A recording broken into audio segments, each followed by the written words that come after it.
Good morning, everybody. This is Alea Leyland, and I'm broadcasting from Waikiki, and I will be here for probably, I don't know, a half hour or something like that, and then I have to go and prepare to leave Waikiki. But I felt that I wanted to share with you all. I did a short video a few minutes ago about my thoughts on a whole lot of things, basically my own personal life. But right now, I want to share with you my thoughts on the Occupy movement and the whole 99%, 1%, whatever. Part of that, this is just how I feel about it. Doesn't mean anybody else has to feel this way about it, but and obviously you don't. But the way that I feel about it is there's no 99%, there's no 1%, there's 100%, and we're all a part of the 100%. The people that are being perceived as the 1% are just as caught in the treadmill, the hamster wheel, as the 99% feel that they are caught in the hamster wheel. The 99% supposedly feel that they are victims of whatever and that they can't get off the wheel.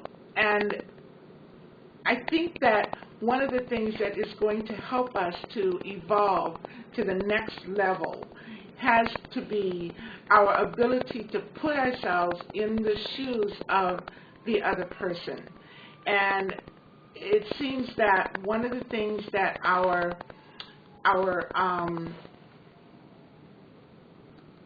99% brotherhood is, or sisterhood, or whatever, is not doing, is putting themselves in the place of the 1%.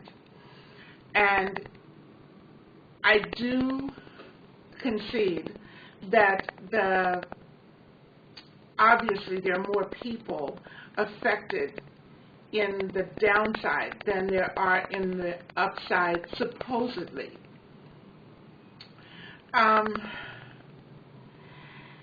There's got to be two sides to every story. In this case, there's got to be 7 million sides to every story, because there's 7 million, billion, however many people on this planet. And every one of us has a story. And our story is what is real for us. And I have trouble believing that the 99% have the whole story. You know, I mean, I am one of the, quote, 99%. You know, I live from sale to sale. My life is, I lead a charmed life because I choose to look at the charming parts of it, not because I have any more than anybody else. I just choose to look at what's right. And I think that a lot of the perception that we have of the 1%, I'm not sure if it's right. You know, I think that part of the way that we see their life has to do with the way that they look at their life. I think that the fact that they look at their life and see all of the opportunities and blah, blah, blah, blah, blah that we see them have is what causes them to have all those opportunities. I have to keep going back to the Abraham thing, and I talked to a friend of mine who, I mean, his life is he's definitely, if we were going to talk about the 1% and the 99%, he's definitely a 1%er. You know, he has several homes in several different countries, several homes in the U.S. He owns all this property. He travels all over the place. He does all these wonderful things. He has all these experiences, and you know, when you look at his life, it can be really easy to hate him because he appears to have so much that I don't have, you know, and that most of us don't have. But when I talk to him, when I actually hear him, he has the same concerns that I have. Yeah, he has the same problems that I have. He has the same thoughts, issues, hopes, dreams, wishes. They're just bigger. I took a class years and years ago, and it was a class, I don't know if you guys even know who Terry Cole Whitaker is, but I took a class with Terry Cole Whitaker years and years ago, and she was doing this class about prosperity, and she was saying that people, I'm fiddling here, and this is probably not a good thing to do. She was saying that the idea of having money was not about how much money you had. It was about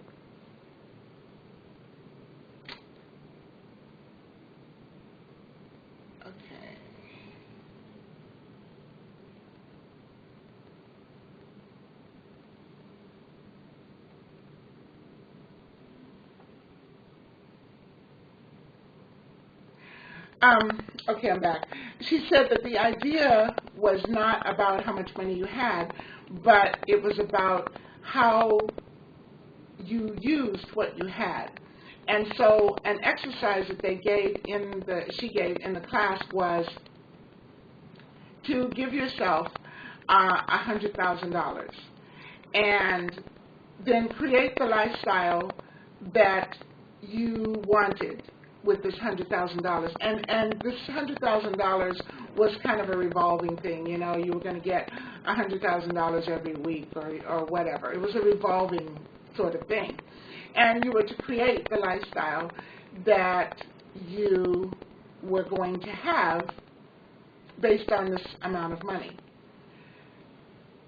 And what I found to be really, really, really interesting for myself, and what I saw in the class was, and that's why we were in that class instead of being, you know, out on Wall Street somewhere, what I saw was that no matter what number we pulled out of the air, you know, that was it. I forgot.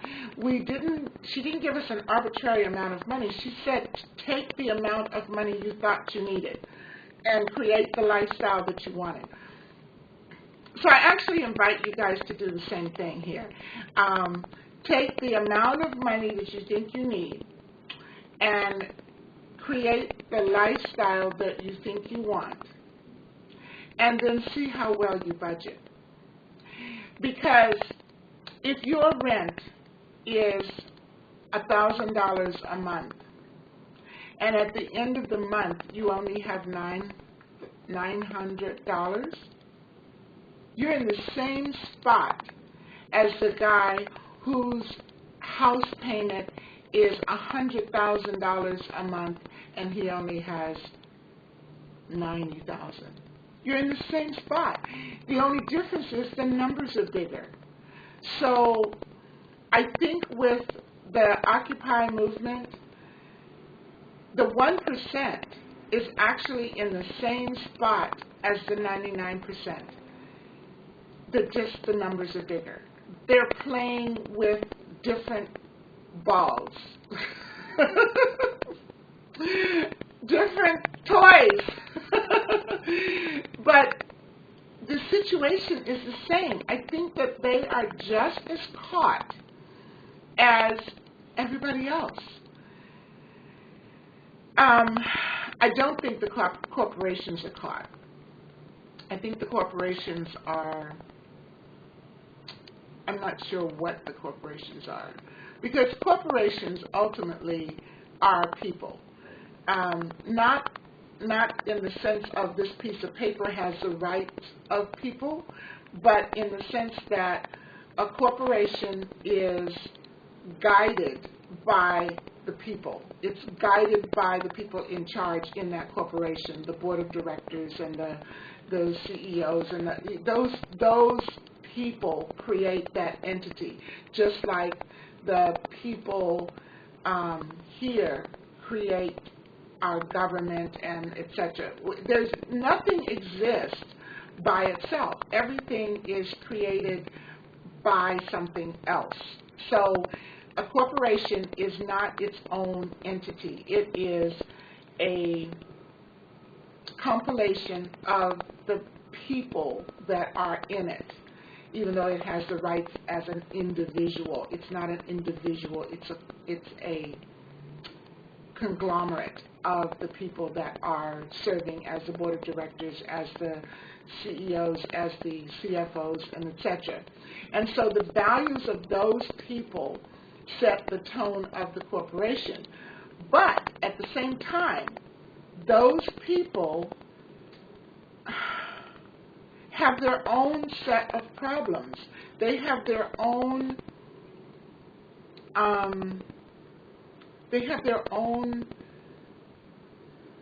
reality that they have to live. They have their kids to put through school. They have their car payments to make, their house payments to make, their obligations to meet. We're all one. There is no them and us. There is no 99% and 1%. There's 100%. It's all us. It's all humanity. And the only way I think that it's going to work is for us to start to see each other as one, to see ourselves in our brother. I'm going to pause this and start another one. Okay.